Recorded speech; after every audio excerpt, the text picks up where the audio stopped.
冇嘢啊。你話小美人魚係咪真係好靚咧？小美人魚？係啊。你話你點解會唔會有少少似喺水底裏邊啊？水底邊度似啊？見你咁中意睇小美人魚，就俾啲片段你睇下啦。好啊好啊。我係新加入迪士尼嘅成員小魚仙，同好多前輩一樣，我本來係出身自一個童話故事㗎，而創造我嘅人呢，就係安德臣先生啦。安德臣先生係19世紀一位著名嘅丹麥作家，而佢嘅成名作品大部分都係童話故事嚟㗎，而且仲好有人性添。同我一樣由童話改拍成電影嘅，仲有醜小鴨。你哋仲記唔記得醜小鴨變成天鵝嘅故事呢？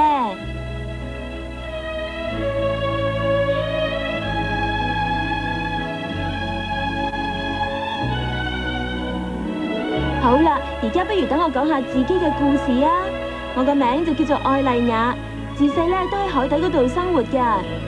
喺一次大浪裏面，我救咗一個王子喎，而且仲同佢墮入愛河添。為咗我心愛嘅王子，我唔理會爸爸嘅反對，求巫婆將我變成人類，條件就係失去我嗰把好好聽嘅聲音。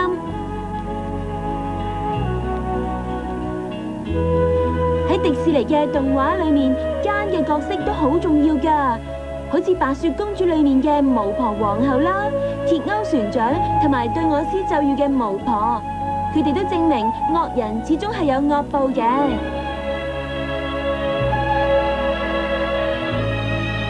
一套動畫嘅成功，除咗故事同埋人物吸引之外呢，配樂亦都好重要㗎喎。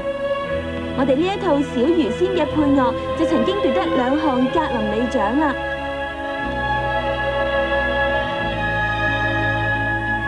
喺深海裏面，我有好多死黨㗎，就好似斯巴信咁啊，佢好想說服我留喺深海嗰度㗎，但係為咗幸福，我又點可以輕易咁放棄呢？